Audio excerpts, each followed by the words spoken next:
Porteira aberta, seja bem-vinda, bem-vindo ao podcast do Patrone, espaço para falar do agro com quem entende.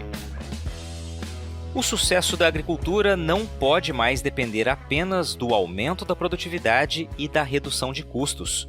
A afirmação é do nosso convidado de hoje, que chama atenção para um terceiro driver que pode melhorar a rentabilidade no campo: as oportunidades geradas pela busca crescente dos consumidores por alimentos considerados mais saudáveis. Segundo ele, uma tendência que ganha força e anda em linha com a chamada medicina preventiva. Para Tsenkang, essa nova realidade cria uma alternativa interessante para o campo: a produção focada em alimentos com valor agregado. Foi numa viagem a Taiwan, país onde nasceu, que o Tsenkang ficou convencido de que, para manter-se competitivo num mundo em constante evolução, é preciso aprender a enxergar muitos anos adiante e se preparar com antecedência para o que vem pela frente. Desde então, o diretor de pesquisa e novos negócios do Grupo Jacto, uma referência em valorização e transformação do conhecimento científico em tecnologias e negócios, tem buscado criar soluções e oportunidades mirando o horizonte daqui a 20 anos.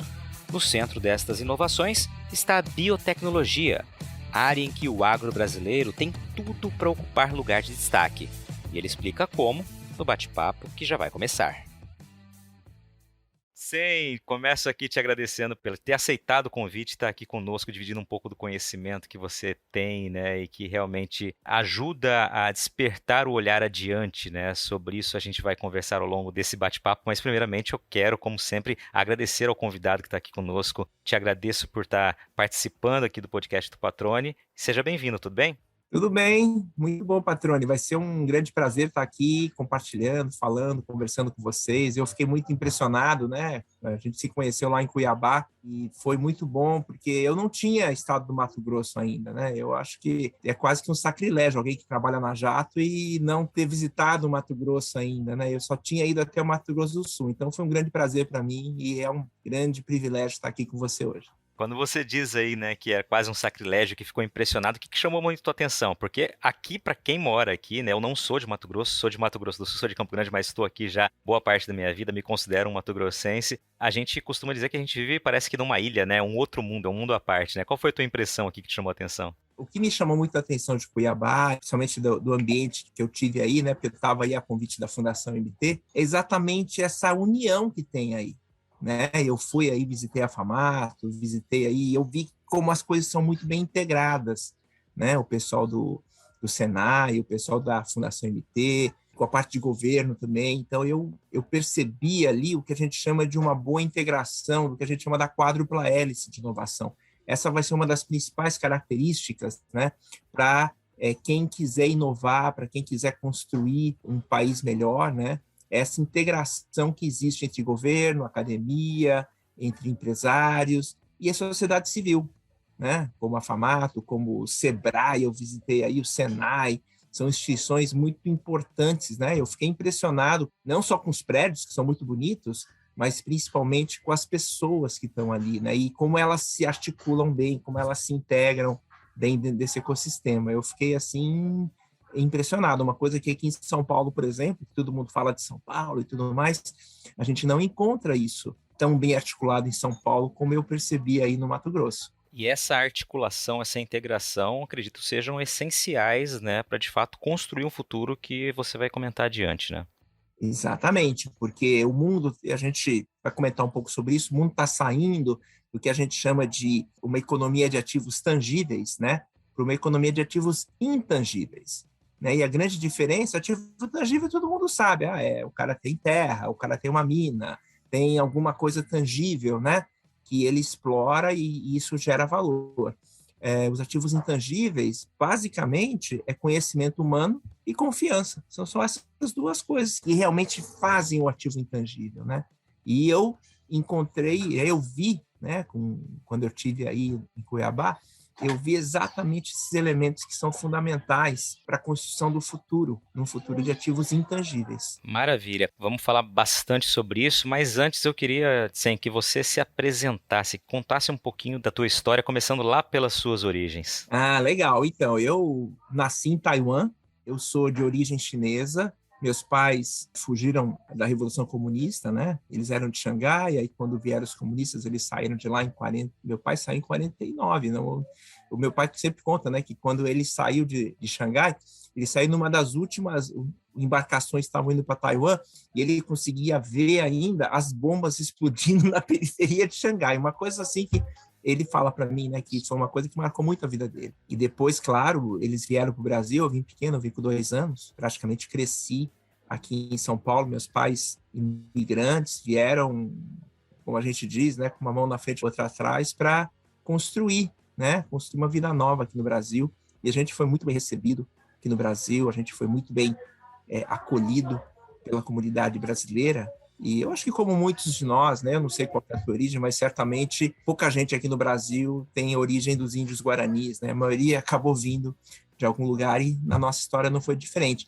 E o Mato Grosso eu vejo muito isso também, né? É um estado onde as pessoas que moram lá, claro, algumas são do Mato Grosso, mas você mesmo falou que veio de Campo Grande, outros vieram do Paraná, outros vieram talvez do Nordeste, e é um lugar assim onde as pessoas, elas se sentem acolhidas e elas também acolhem muito bem as pessoas que vêm de fora, né? Então, cresci em São Paulo, fiz meus estudos lá, né? Então, acabei fazendo engenharia eletrônica na USP, lá em São Paulo. Depois eu fiz mestrado, fiz doutorado fora, nos Estados Unidos, né? Numa universidade chamada Carnegie Mellon, sempre na área de engenharia de computação, que é a minha área. E depois eu voltei para o Brasil e dei aula na USP por 10 anos, né, na própria Poli. Fui professor lá. E depois eu decidi abandonar a carreira acadêmica. Tinha um sonho, né, de querer fazer com que a tecnologia saísse dos papers, né? Você sabe que na universidade a gente escreve muito paper. E eu ficava lá escrevendo paper e eu não me conformava, porque eu falava, mas esse negócio não chega na sociedade, não consegue, né? E aí eu tive uma oportunidade na época, final da década de 90, na virada do século, tinha algumas oportunidades para construir centros de pesquisa usando leis de informática. Então, eu acabei embarcando num desses projetos, projeto com a Gradiente. A Gradiente montou um centro de pesquisas lá em Manaus, e eu fui para lá, né, para tocar o Instituto Gênios para eles, nessa área de tecnologia, para tentar tirar o conhecimento da universidade e transformar ela em tecnologia para depois levar para as empresas. Então, esse era um sonho que eu tinha, né? Então, eu larguei a USP na época, fui para Manaus, Malicuia, fiquei 4 anos lá, né? Depois da Gradiente, a Nokia me chamou também, que eles tinham outro centro de pesquisa bem legal também, eu acabei passando uma temporada lá com os finlandeses também, e em 2004 é que eu vim para Pompeia, né? Eu vim para Jato.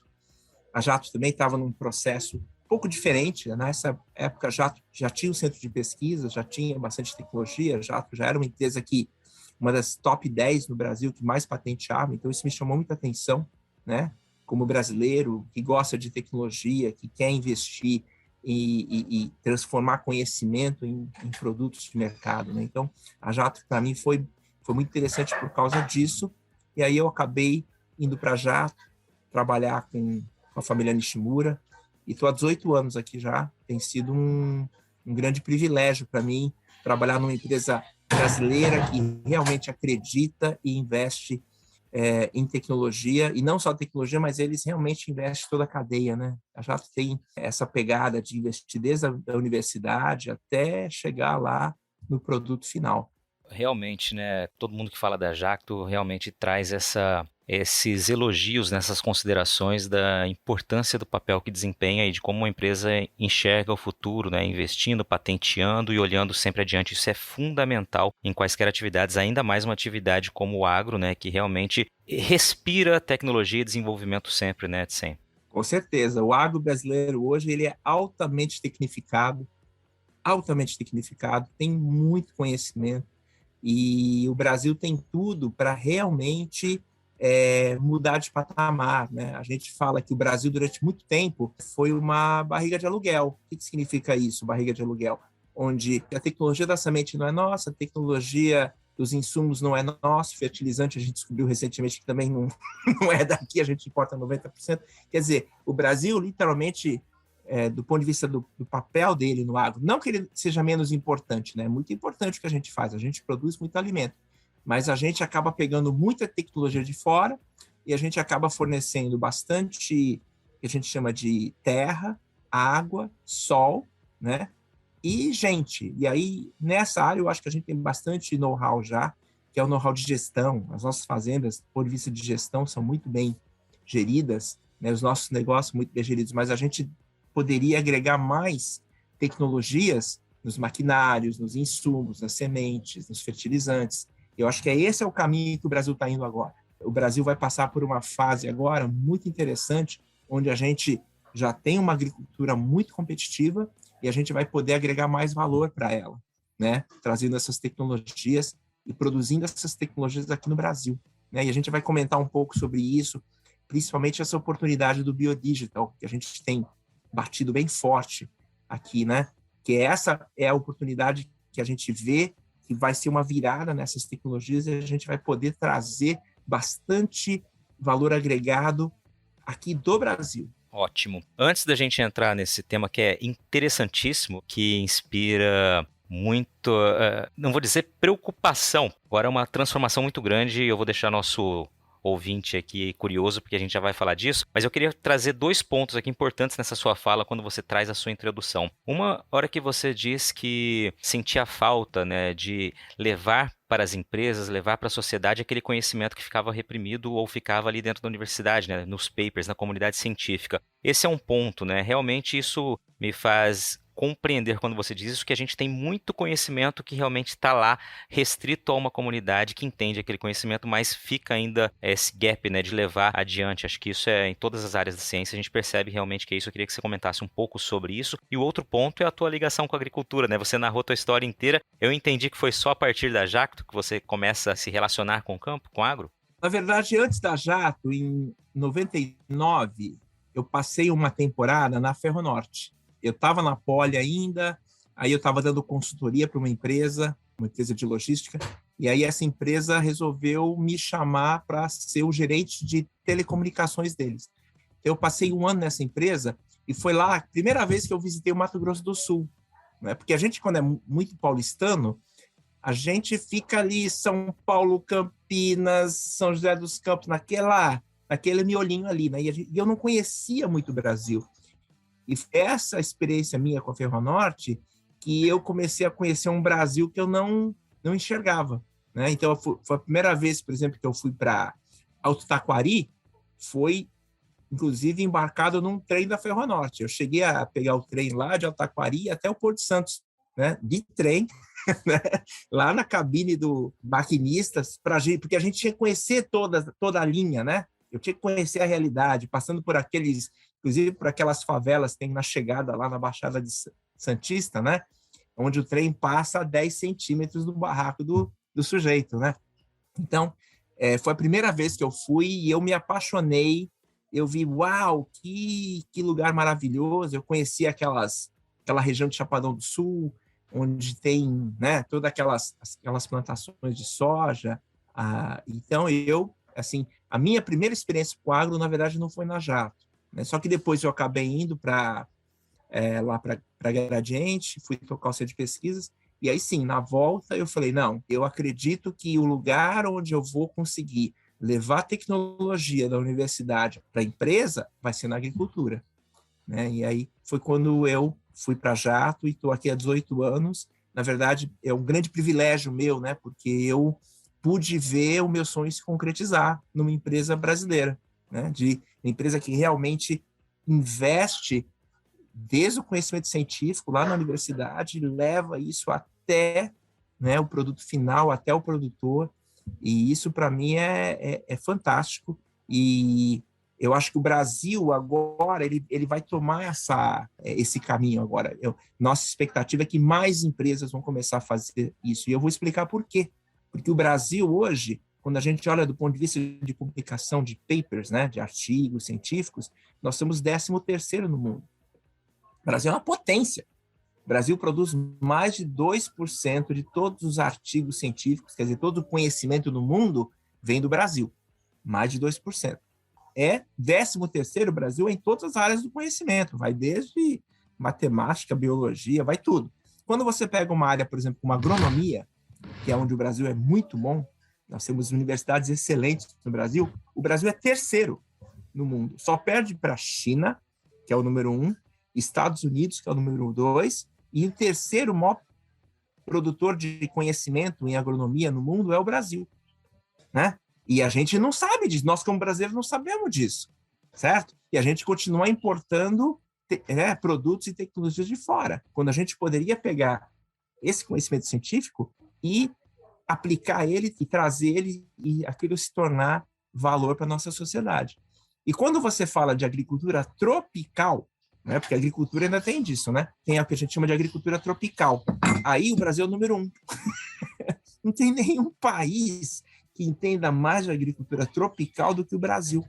Então, eu tô falando, né? Por isso que eu acredito tanto no Brasil, eu acredito tanto na pesquisa brasileira, eu acredito tanto nas empresas nacionais, né? Principalmente o setor agrícola, porque não tem ninguém que produz mais conhecimento que a gente em agricultura tropical. Então, nós temos que pegar esse conhecimento e converter ele em riquezas para o país. Excelente, excelente, Tsen. Que bacana, cara. Olha quantos dados interessantes que você trouxe. Confesso que não sabia. Você viu meu rosto aqui, né? De um espanto positivo, né? O que realmente alimenta todo esse otimismo que você tem. Mas é claro, é preciso trabalho, né? Para transformar todo esse conhecimento em resultado prático e que chegue realmente onde ele precisa. Você já visitou uma sementeira de soja? Tem curiosidade em saber como é uma unidade de produção e todas as etapas do beneficiamento das sementes? Então olha só que legal essa novidade que reforça como a tecnologia e a inovação caminham juntas com o desenvolvimento do agronegócio. Uma empresa de produção de sementes sediada em Mato Grosso acaba de lançar uma plataforma de visita virtual que vai te levar para dentro da sementeira sem que você precise sair de casa. É a AgroSol 360. Com ela, você pode fazer um tour completo pelas instalações da empresa, como unidade de beneficiamento, laboratório, canteiros de emergência, estações de tratamento de sementes e armazéns.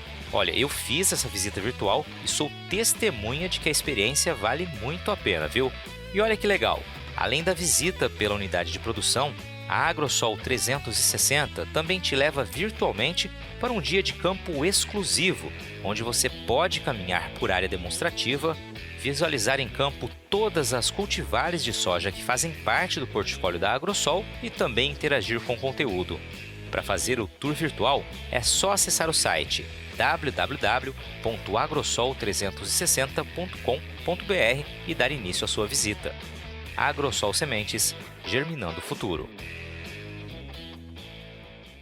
Vamos entrar no tema agora realmente desse bate-papo, que é o biodigital, a convergência biodigital, os bioinsumos, né? Que é um assunto que você tem tratado e realmente sendo muito ouvido sobre isso, que é um assunto não do futuro, mas do presente, né? Esse assunto, como é que eu explico isso, né? Eu sempre gosto de olhar para a história, eu sempre fui uma pessoa que gostei muito de história, né? Então, quando você olha para a história da humanidade, e principalmente depois da Revolução Industrial, nós estamos falando aqui de 1700 para cá, certo? Você vai perceber o seguinte: durante a Revolução Industrial, a primeira fase da Revolução Industrial foi uma revolução da física.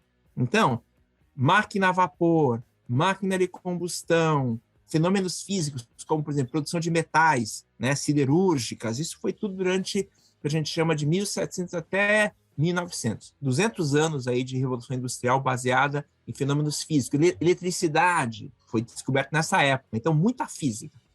Depois, você tem um período que vai desde a Primeira Guerra Mundial, né, até mais ou menos década de 80, 90, que foi a Revolução da Química, né? Então, plásticos, explosivos, um monte de, né? Então, muita evolução baseada na química, plásticos, vidros, novos materiais, compostos químicos. E a agricultura, ela acompanhou exatamente esse mesmo fenômeno. Né? Se você olhar lá atrás, a agricultura começou com arado, coisas que eram físicas, né? Enxada, coisas assim, e depois a agricultura ela se tornou muito química, com inseticidas, pesticidas, fertilizantes químicos, NPK, né? Então, a agricultura ela também seguiu essa mesma tendência, saiu do físico para químico, e hoje, no mundo, a revolução é biológica, tá? O que significa isso? Revolução biológica? É a biologia, né? Hoje, a próxima grande fronteira é biológica. Então, eu sempre falo assim, né? Física, comparado com química, é muito mais simples. Né? Física, eu sou engenheiro, por quê? Porque eu gostava de física, né? Eu sou um cara que tem a cabeça muito limitada, então eu preciso de coisas simples. Então, eu falava assim, você tem uma equação lá, F igual a ma, né? Que é a força igual a massa vezes a aceleração. Pronto, 3 letrinhas, você já conseguia definir um fenômeno físico, né? Eu nunca me dei bem com química. Por quê? Eu não conseguia, principalmente química orgânica, eu não conseguia entender aquele monte de carbono, hidrocarboneto. Aí você mudava lá um carbono de lugar e o negócio já mudava tudo. Eu falava, gente, isso aqui não é para gente normal, né? Mas a química é muito mais sofisticada, é muito mais complexa que a física. Então, a revolução química aconteceu no século passado, né?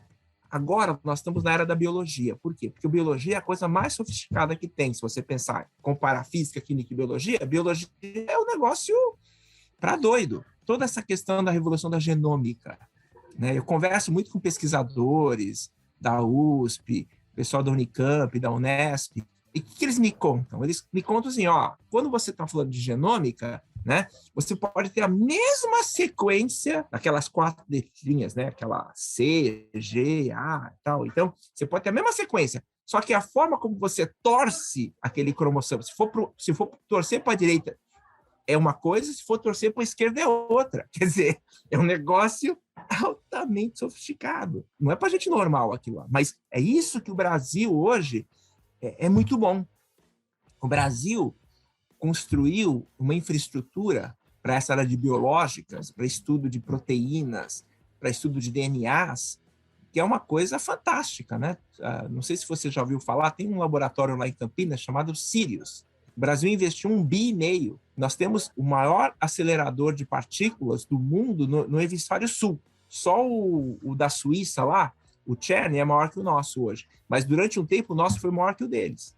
E isso tudo por quê? A gente precisa entender por que o governo gasta 1,5 bi de dólares para montar um acelerador de partículas. Isso aí é para estudar proteína, é para estudar composição de moléculas. Isso é tudo ligado à biologia.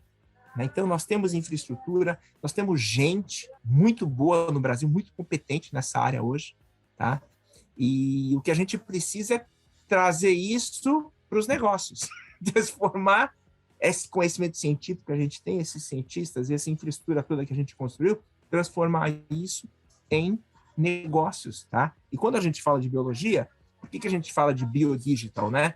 Porque é a combinação de 2 coisas. Biologia, que é uma coisa super complexa, e toda a tecnologia digital. Você hoje não consegue trabalhar com biologia se ela não estiver associada ao digital, à informática.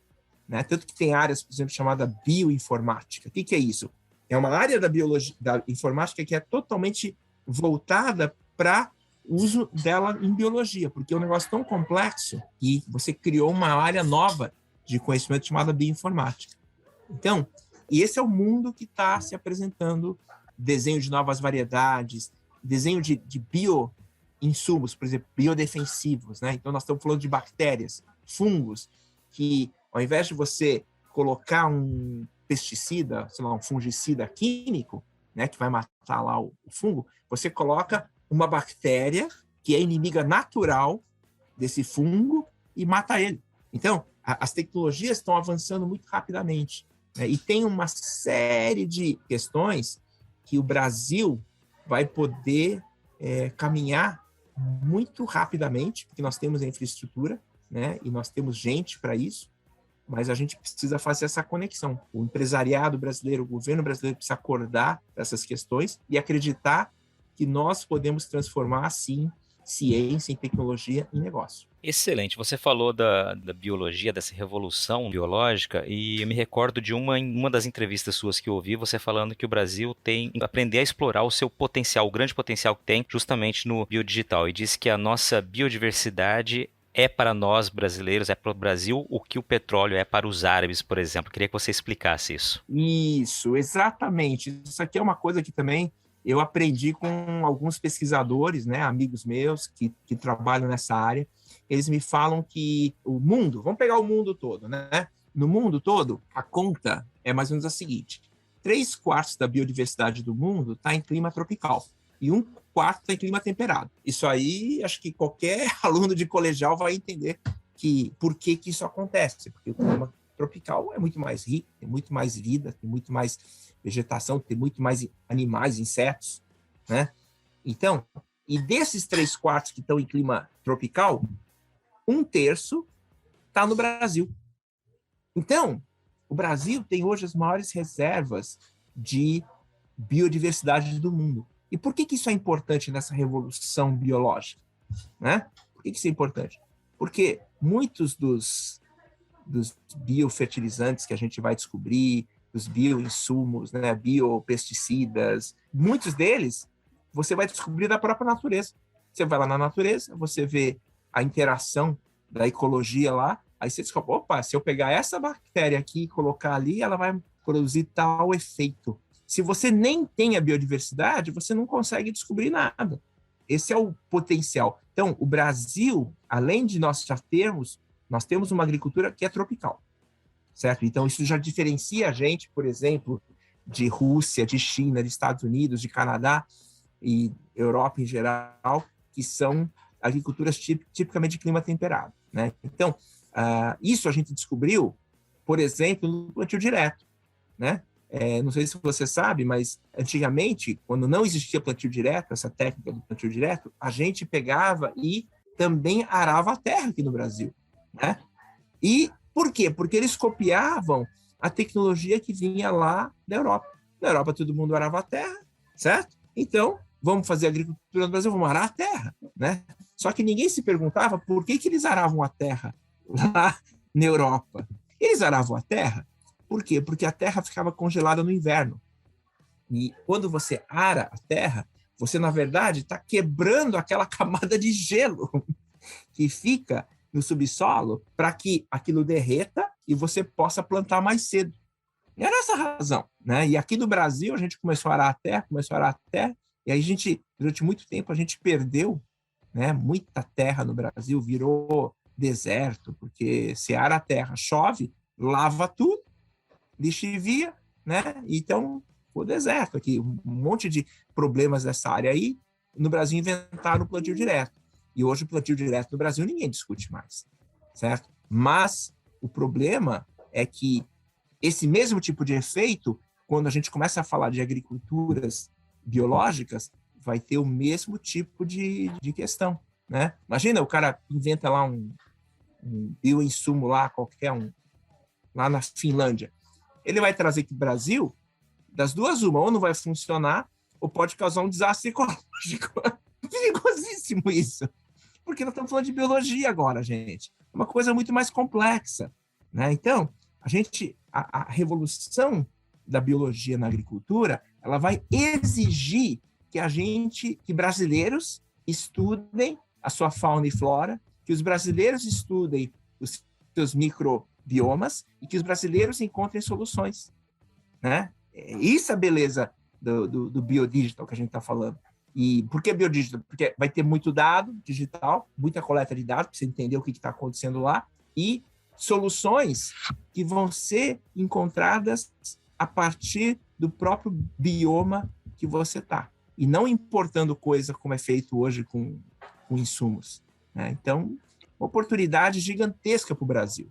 Excelente, muito bem explicado. E assim, Tsen, eu queria que você aproveitasse esse gancho para falar justamente da convergência, que eu acho que aí vai ficar ainda muito mais claro, né, de como toda essa transformação ela já acontece, já vem acontecendo e, claro, tende a ficar mais acelerada, né? A convergência biodigital ou biodigital, né, como você tem falado.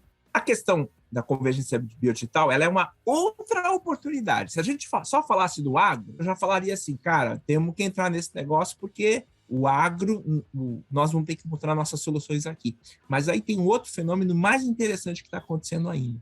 Tá? E aí ele não é diretamente ligado com o agro. O agro é assim, o puxador, né, a locomotiva dessa convergência biodigital é lá na saúde. Por quê? O que acontece na saúde hoje?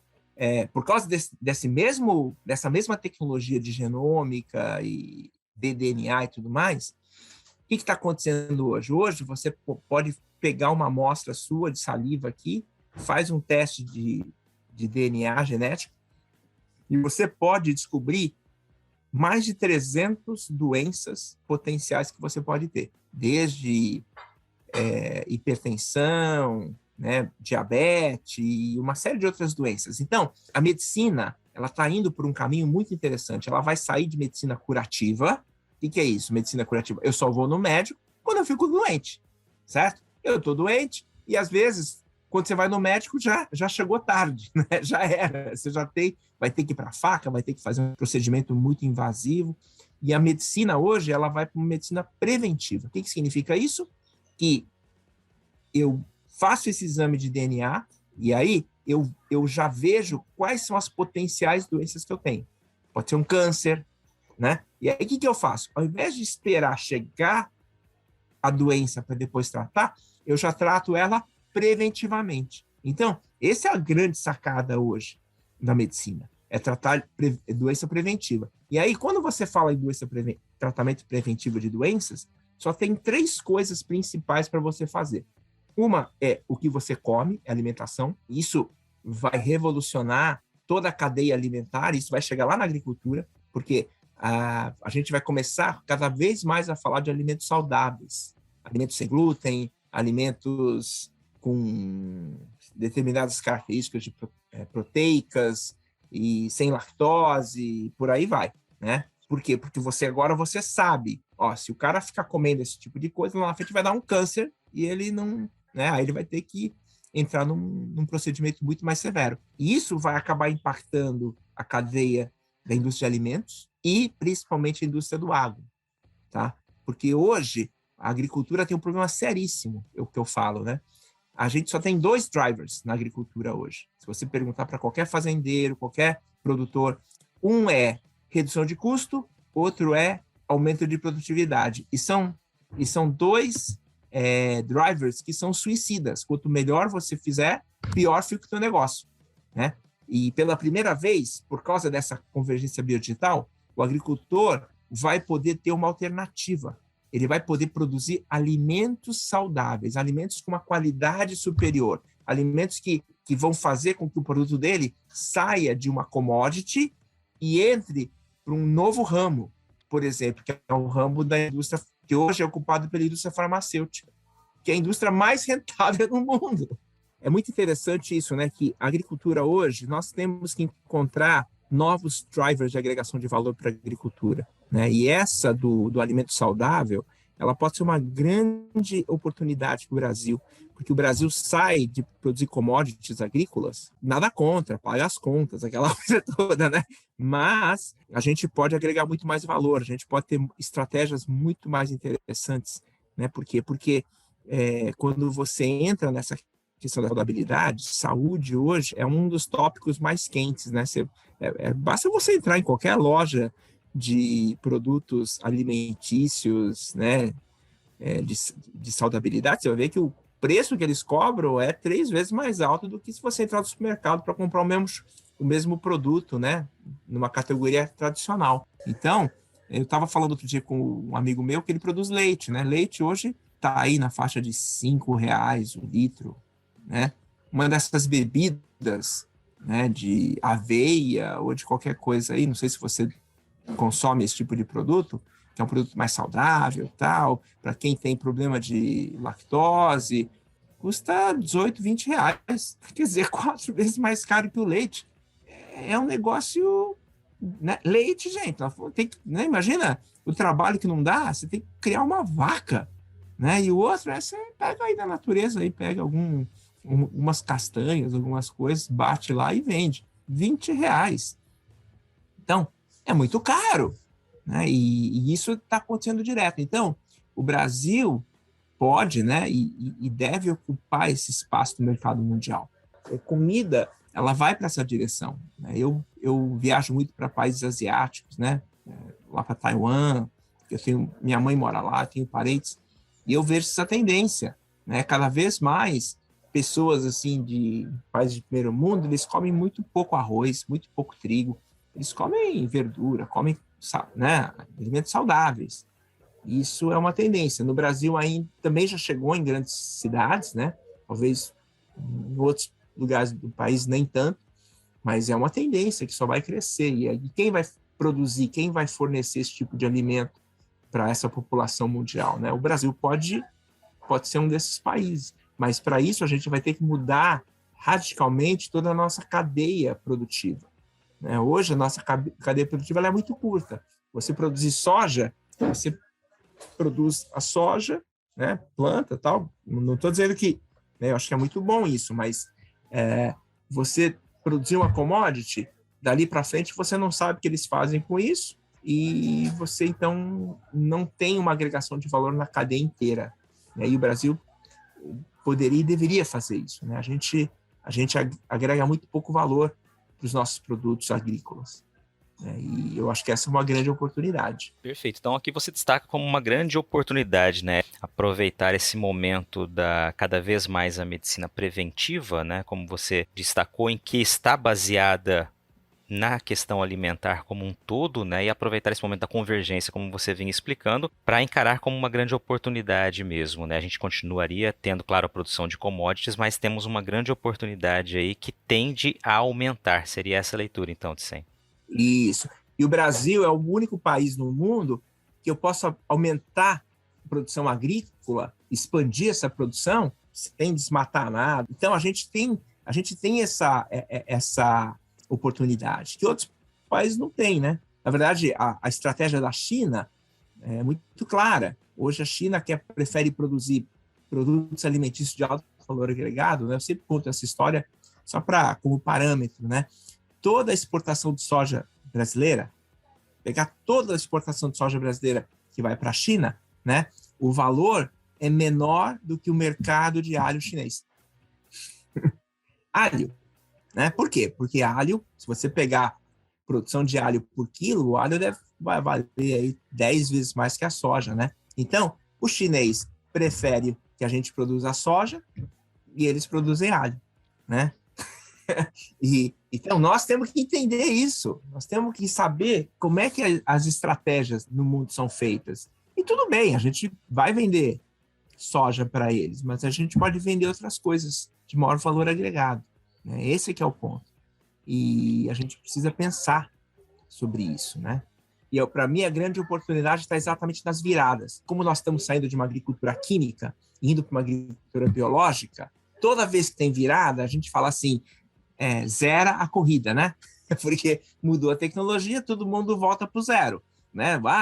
Eu sou uma grande produtora química, uma BASF e tal. Cara, quando muda a tecnologia e vai para a biologia, você é igual a todo mundo, porque você também vai ter que aprender a fazer. Então, já que está zerando a corrida, o Brasil tinha que se organizar melhor e dar uma largada forte agora nessa corrida biológica. Esse que é o ponto que a gente bate tanto. Era essa a próxima pergunta que eu lhe faria, né, que eu vou lhe fazer, que é exatamente como estão nossos esforços, não só do ponto de vista governamental, mas empresarial, para que de fato a gente possa avançar nessa nova era que você destacou, nessa nova revolução. Então, eu vejo assim, né? Existem lugares que estão mais conscientes disso e lugares talvez que têm uma consciência menor, tá?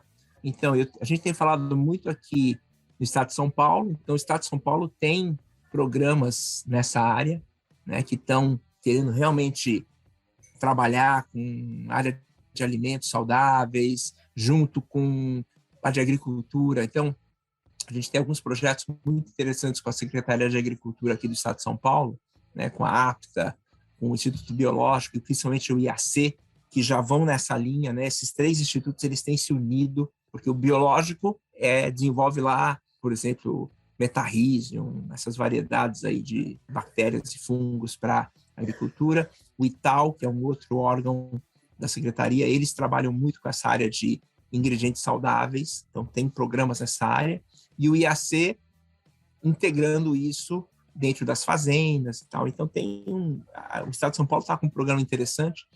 O Paraná, eu vejo que também tem programas interessantes. A gente tem participado de um programa chamado Vale do Genoma.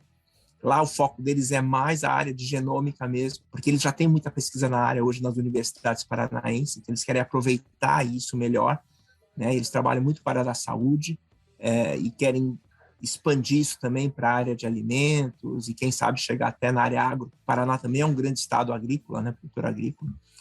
E eu vejo que agora o Mato Grosso também é um estado que está começando a acordar para esses temas, né? A gente foi aí, conversou com o pessoal da Fundação MT, falamos com o pessoal do AgriHub. Eu estou vendo esse despertamento começando a acontecer no Mato Grosso. E não tem jeito. Isso é o que a gente chama de quádrupla hélice. Não adianta falar, a indústria vai puxar. Não, não puxa. Tá? A academia vai puxar. Não puxa. O governo vai puxar. Não puxa. Certo?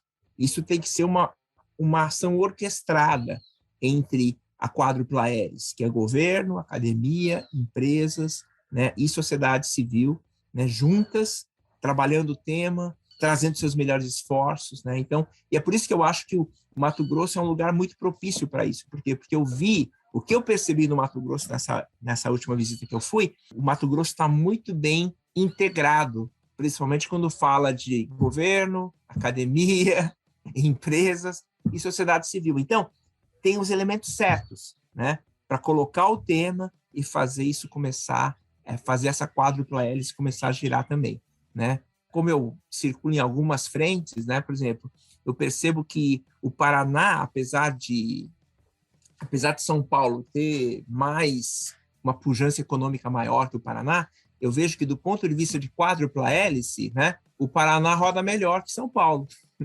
São Paulo às vezes tem muito cacique, né? E aí a gente costuma falar que numa quádrupla hélice as hélices têm que estar balanceadas. Você não pode ter uma hélice grandona e 3 pequenininhas. Isso não funciona, né? Fica desbalanceada aí a coisa não vai. E no Paraná a gente percebe que as coisas estão bem azeitadas. São Paulo, o pessoal do governo puxa mais, né? As empresas participam menos e eu percebo que isso é difícil aqui no estado de São Paulo, né? Porque as empresas são muito competitivas, né? Então tem aquela coisa, se uma empresa está, eu não quer entrar. Sabe como é que é? No Paraná e no Mato Grosso eu já não percebo esse tipo de ação. Eu percebo que é o contrário. Não, nós estamos juntos. A Marge está aqui, o Schaeffer vai estar também, o outro vai, né? A coisa parece que entra em bloco. Isso é muito bom, né? É uma questão cultural, né? Aqui em São Paulo a gente tem essa dificuldade, né? Se uma empresa grande entra, parece que as outras já não querem mais. Claro, o governo tem interesse, quer, puxa, mas a gente tem um pouco dessa rivalidade aqui. Que no Paraná foi o contrário. Eu percebi que no Paraná a turma lá é muito mais integrada, principalmente empresas, né? Eles são mais integrados. E o mesmo sentimento que eu tive quando eu tive aí no Mato Grosso. Por isso que eu achei que o Mato Grosso talvez seja um próximo polo aí interessante para desenvolver esse tipo de ação. Você está ouvindo o podcast do Patrone, agroinformação com quem entende.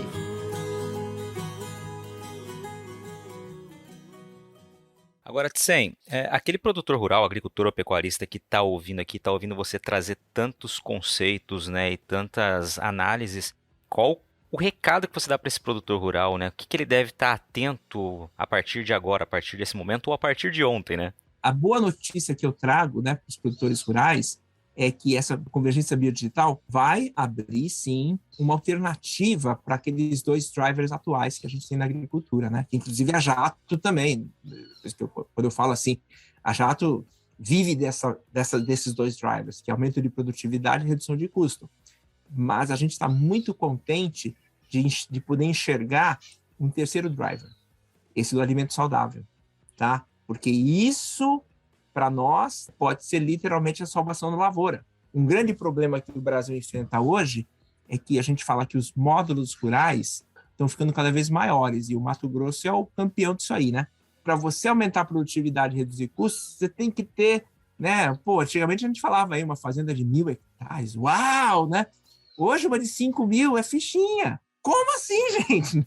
falando de 20 anos para cá. Por que isso? Por causa desses dois drivers. Agora, se a gente coloca essa questão da saudabilidade, agregação de valor, com outras questões que não só produtividade e redução de custos, o agricultor ele vai começar a focar num outro tipo de indústria. Os conceitos vão ser diferentes.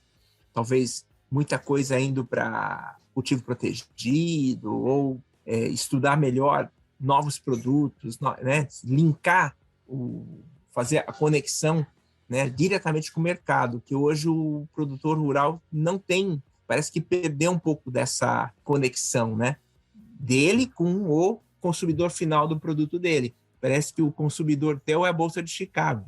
E não é, né?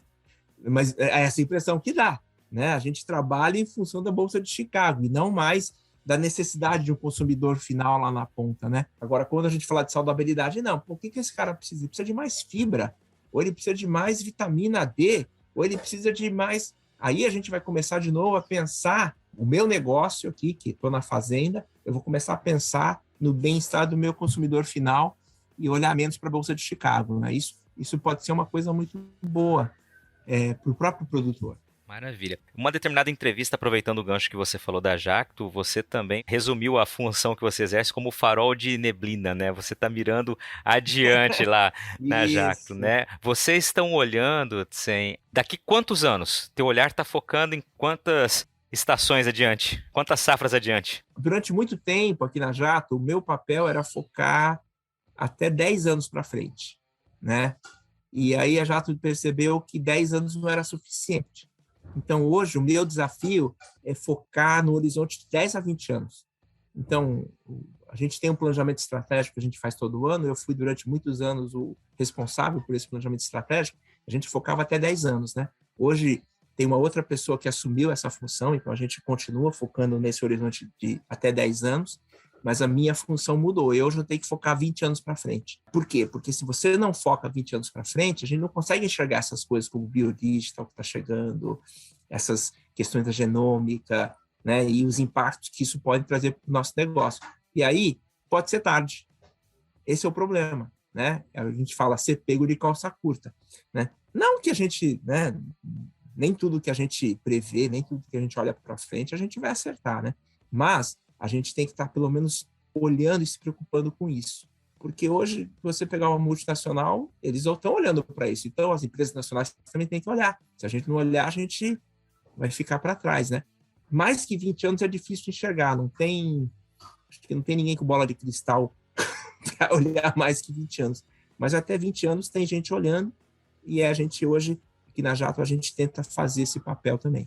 Perfeito. Fazer só menção mais uma entrevista tua, porque o tema que você deixou é pertinente. Você falou desse olhar há 20 anos adiante, para 20 anos adiante. Eu me recordo que você disse que essa percepção de que é preciso olhar mais adiante surgiu, inclusive, de uma visita a Taiwan que você fez, acho que a convite do governo, se eu não me engano. Relembra aqui pra gente, que é um episódio muito bacana, que eu acho que mostra exatamente como é preciso olhar estrategicamente muito à frente.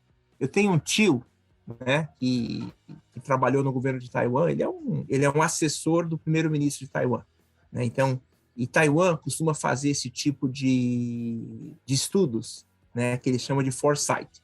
Um foresight, hoje, governos como Japão, Taiwan, Coreia, fazem muito esse tipo de trabalho. Na Ásia, isso é muito comum, né? Aqui, na América Latina, é difícil você ouvir falar de um estudo de foresight. Então, o meu tio, em 2014, ele tinha acabado de terminar um foresight para o governo de Taiwan. Acabaram de fazer. Eles gastaram aí 2 anos para fazer esse trabalho, né? Mais de 100 PhDs e tal, e o meu tio foi o coordenador desse estudo, né? Quando ele terminou, um dia ele ligou para mim e falou assim: ô sobrinho, eu lembrei que você trabalha no setor de agro, né? Sua empresa é da área agro, né? Chegou para mim e falou assim: você não quer vir aqui? Eu apresento para vocês o que Taiwan, qual que é a visão que Taiwan tem sobre o futuro da agricultura nos próximos 20 anos, né? Eu falei: para ontem. Imagina, você não recebe um convite desses, né? Eu falei: eu vou lá. Só que ele falou: mas eu não... Como você quer negócio de governo, não sei o quê, eu não posso chegar e só apresentar para Jacto, né? Você não consegue montar uma delegação brasileira, né? E vir para cá, e aí sim, oficialmente, o governo de Taiwan vai apresentar para o governo, né? Eu falei, consigo, né? E liguei para os meus amigos lá na USP, na Unesp, tinha o pessoal do IAC, e a gente montou uma comissão do Estado de São Paulo na época, né? E a gente, então, foi como representantes do Estado de São Paulo para Taiwan, e eles mostraram todo esse foresight, né? E dentro desse foresight do governo de Taiwan, de 2014, já tinham coisas como biodigital, já tinham coisas como essa questão da genômica, já estava tudo lá. Eles já estavam apontando para essas coisas.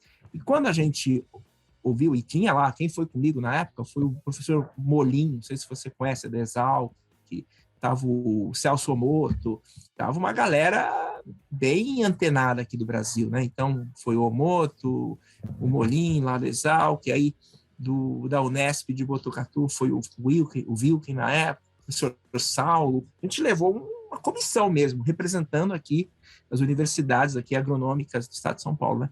Quando a gente chegou lá, a gente tomou um susto. A gente percebeu como a gente estava atrasado no Brasil, né? Porque não tinha essa questão do foresight, não tinha essas metodologias de enxergar para frente, né? O que está acontecendo no mundo. E eu estou falando de Taiwan, um país que a agricultura representa 0,5% da economia deles. E eles tinham. E a gente aqui no Brasil, onde a economia brasileira, o agro representa, sei lá, uma enormidade, né? 25% aí do PIB, sei lá quanto de exportação. E a gente não tem, né? Então, a gente percebeu quanto que a gente estava precisando desse tipo de coisa. E foi aí que a gente, aqui na Jato, a gente começou a migrar. Falou assim, opa, a gente precisa colar nesse pessoal que sabe fazer esse tipo de visão, né? De foresight de 20 anos e aprender. E aí a gente começou a fazer um pouco aqui também, né? Claro que a gente não tem condição de fazer o que o governo de Taiwan faz, ou o governo da Coreia, o governo do Japão, mas a gente cola neles, né? A gente vê o que eles fazem. O governo chinês faz muito isso também. Então a gente cola neles, vê o que tem, e depois a gente tenta trazer para a nossa realidade aqui do Brasil. Maravilha, Tsen. Eu pedi justamente para que você trouxesse essa recordação, porque acho que é muito emblemático, né? Você disse, 2014 já estavam trazendo temas aí que você tanto destacou hoje, né? Então é um olhar estratégico e sempre com aí uma lacuna de 2 décadas, um olhar diante de 2 décadas, um farol de neblina muito bem regulado lá para frente. Então, eu tive acesso recente aí, algumas informações de um foresight que os caras da China estavam fazendo, né? E a China, eles estão prevendo que até 2050 eles vão ser autossuficientes na produção de soja. Eu falei, caramba, como que eles vão fazer isso, né? Hoje já não tem terra nem para plantar, não sei o quê. Aí você vai olhar lá na previsão deles, a agricultura vertical. Então, eu falo assim, se a gente não tiver acesso a esses foresights, né? Como o da China, daqui a pouco, imagina, a China vai ser autossuficiente em produção de soja, nós vamos vender soja para quem? Então, nós temos que ter as nossas estratégias. Eles têm as deles. E é muito claro o que eles vão fazer, né? Nós temos que saber o que eles estão planejando, nós temos que olhar o que esses caras estão pensando, nós temos que desenvolver os nossos próprios pensamentos também, porque senão a gente pode ser pego no contrapé. Imagina o tamanho da encrenca para um estado como Mato Grosso se a China se tornar autossuficiente na produção de soja usando tecnologia de fazendas verticais. Complica, hein? Complica e assim, 2050 é logo ali, né? É logo ali. Por isso que eu falo, olhar 20 anos para frente hoje é necessário. A gente não enxergava isso antes na Jato. A gente achava que olhando 10 já estava muito bom, né? E de repente a gente percebeu que não estava. É um desafio. O mundo hoje é um desafio, né? Perfeito. Tsen, te agradeço, cara, por bater esse papo bacana. Aprendi muito, tenho certeza que quem está nos ouvindo também aprendeu bastante. Foi uma honra ouvi-lo, né, aproveitar desse teu conhecimento, dessas provocações que você lançou aqui. Acho que foi muito oportuno e te agradeço mesmo por dedicar esse tempo a dividir todo esse conhecimento e a se olhar adiante. Obrigado, viu? É um grande prazer a gente estar aqui dividindo, né, com nossos amigos aí do Mato Grosso. A Jato, né, tem um apreço muito grande aí por todo o estado, né, pelos amigos que a gente tem aí, nossos parceiros. Então, é um grande prazer e a gente está junto porque a gente precisa construir esse país, né? Tem muita coisa para a gente fazer junto aí e nós estamos juntos mesmo. E aí, gostou do bate-papo? Então dá aquela força e compartilha essa entrevista com os seus contatos. E olha, aproveita para mandar aquele feedback dizendo o que você está achando do podcast do Patrone. Pode criticar, elogiar, sugerir temas e pessoas para dividir boas histórias aqui nos próximos episódios. É só enviar uma mensagem lá no Instagram para @luispatrone que a gente troca uma ideia, viu? Então, gente, sucesso da porteira para dentro, força e fé da porteira para fora e vamos que vamos! Você ouviu o podcast do Patrone, agroinformação com quem entende.